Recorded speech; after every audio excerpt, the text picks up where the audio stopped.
Welcome. NSG 322. Study Section 3. Principles of Teaching. Introduction.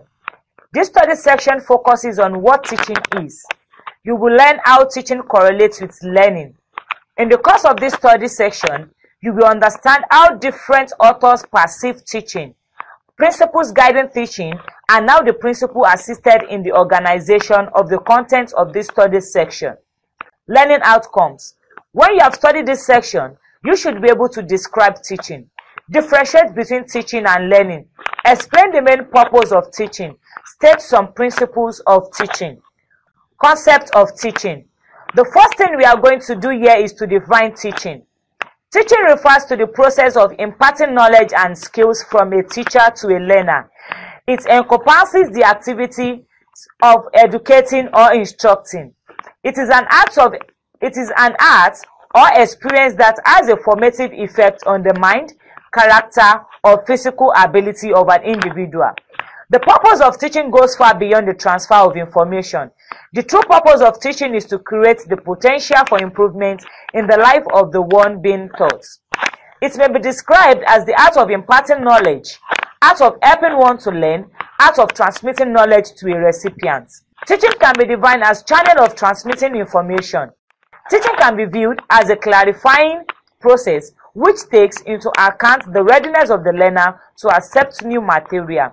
This indicates that the teacher should work with the learner to make sure learning is facilitated. The main objective is to help the learner to learn specific things, that is, skills, attitudes, and to achieve permanent change in behavior. Learning is an activity that is essential for the adequate development of individuals as an independent person and as a social being. Learning may be described as the process by which changes are brought about in an individual's response to environments. Differences between teaching and learning. Let us take a look at some of the differences between teaching and learning. Teaching is output and learning is input. Teachers have the responsibility to teach students material while allowing students and him or herself the opportunities to explore in order to gain knowledge.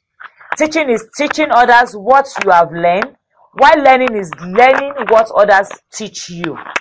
The teacher teaches and the learner learns. One is giving and the other is taking in and processing. Relationship between teaching and learning. Teachers and students alike teach and learn from one another. Principles of teaching had been derived from the principles of learning. These principles of teaching take into cognizance that many human and environmental variables affect learning, that each learner is unique and each learning situation is different. The knowledge of this principle will facilitate successful teaching. The teacher should apply these principles appropriately. Purpose of teaching. The main purpose of teaching is promotion of well-integrated person capable of taking a responsible, active role in society. Principles of teaching. Principles are basic laws or truths which have been derived from man's past experience and which serve to explain known facts in a particular area of knowledge. They serve as guides to action. The principles are: rapport is important in teaching. Rapport may be non-verbal by good appearance, cheerful facial expression. Rapport can be created by diverting learners' clients' anxiety and fears to other productive things. It may also be their solving clients' problem by empathy but not sympathy. Establishing a good rapport will facilitate successful teaching, but it may not guarantee it. Effective communication. This is another principle of teaching learning process. The assumption that other people use a word in the way the teacher uses it, or that others attach similar meaning to same phrases as we do. This may create problem in communication because others may connote different meaning. How we attach meaning to word is affected by cultural background. One has to use the language the receiver understands. In teaching handicapped pupils, necessary teaching aids should be used. Provision of learning needs. For teaching to be successful, you must determine the learning needs, the necessary apparatus the learner needs as contained in the curriculum. One can build on learner's knowledge if he had known some bits of what is to be taught. Methods to be used to identify learners' needs. Our clients or students may be aware of the deficiencies and ask questions. The nurse or teacher may question the learner, and from the learner's response, you identify the area of needs. By listening to learners, comments in discussion, one can identify his needs. Before planning proper teaching, it is necessary to identify areas of needs of the learner. Identification of objective. Objective. There must be an objective for any teaching section. Objective serves as guides in planning and evaluating teaching. Objective of a teaching section is what you want the learner to be able to do at the end of that particular teaching section. Planning time for teaching is important. In classroom situation, one has to plan the time at his disposal on the topic to be taught, allocating time for demonstration, allocating time for repetition by the learners, time for review of both previous and present units. One should keep within limits and finish the scheme timely, not disturbing other waiting or encroach break time of the learner. In every good teaching, every minute should not be spent on teaching. There should be time for questions and clarification. Planning time in the clinical setting. This depends on individual's creativity to teach his client. Seize every available opportunity when teaching can be effective to clients. It may be at the end of a procedure or at a free period. It may be during the waiting period at GOPD. Control of environments. This principle may or may not be applicable in all situations. It all depends on what the situation dictates. In classroom situation, when it is too hot, you improve ventilation by opening all windows.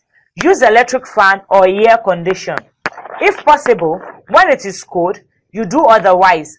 Eye contact with students in class serves as sort of control of activities of students. Physical environments like traffic noise, if school is situated near such environments, may disturb activities. In clinical settings too, distractions should be reduced. That is, not teaching when other activities are going on. When demonstrating a procedure, you stay where learners can see and learn. Applying learning principles appropriately. When one is able to apply all the learning principles involved in teaching or learning process, opportunities for learners to ask questions, practice and demonstrate while teaching reinforce learners appropriately. Evaluation. Evaluation is an integral part of teaching. Determining the effectiveness of teaching, whether one has accomplished what are supposed to be taught, and whether the learners have gotten information correctly. Continuous evaluation is necessary by asking questions intermittently or when unit is over. Evaluation should be in simple terms. Acquiring teaching skills is only their practice and observation. Observe other people teach. Study section summary. In this study section, you have learned that teaching is an age-long process concerned with the growth and development of the whole personality. The main objective is to help you to learn specific skills, attitudes, and to achieve permanent change in behavior. Principles of teaching take into consideration that many human and environmental variables affect the way you learn new knowledge. We've come to the end of study section 3. Thank you.